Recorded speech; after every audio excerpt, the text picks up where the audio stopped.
On that note, let me bring back Ty Cobb, former Trump White House lawyer. And Ty, I'm glad we had you back. And, you know, it's good to have to do some tap dancing every once in a while, make sure everybody's awake.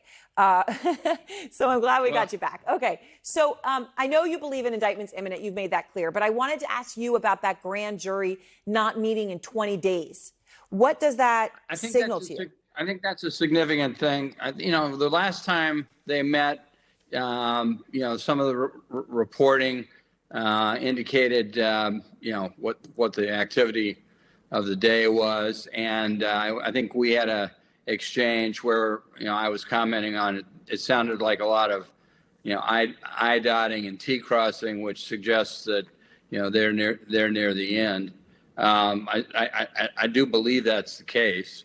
You know, they have some compelling evidence.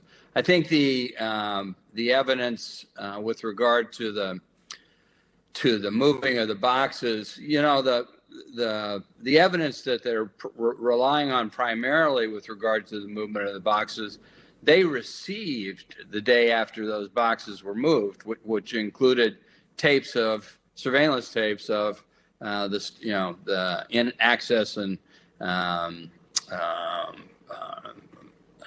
to the storage room. So right. They've known about that for a long time. The reporting's been out on that for a long time. But as they zero in on that issue, you know, there are two witnesses. One of them is represented by John Irving. That's the source for the, you know, the post quote about the statement they got about not my guy not knowing what was going on. Walt NADA, who, you know, was, you know, supervising that process and in charge of that process, you know, he was with Trump at the White House. I saw him 2 or 3 times a week. You know, he's not a management guy. He's, you know, he's a very nice guy, and I'm sure he would do whatever Mr. Trump asked him to. But I doubt that Mr. Trump actually let him in on very much. But the fact that they were moving those documents, the fact that the Justice Department has poured in on that, you know, it has been widely reported that Walt was interviewed repeatedly by the Justice Department and at one point admitted moving, you know, boxes at the direction of Trump on that day, and also subsequently to the delivery of the subpoena. So I think that will be very important evidence.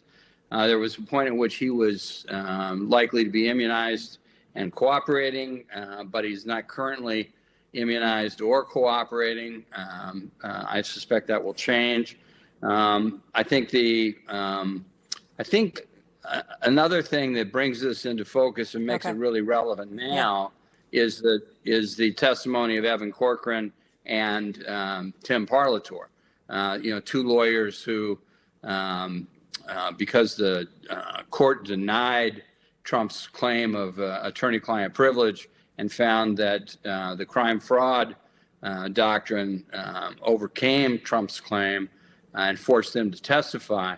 Keep in mind that, you know, Corcoran testified that he warned Trump that he could not retain any classified documents beyond the subpoena, and Parlatore, you know, who subsequently resigned, you know, expressed great concerns about the directions that were being given by Boris Epstein and the extent to which Epstein was translating their advice faithfully. All right. Well, Ty, thank you very much, as always. And, of course, speaking to you soon.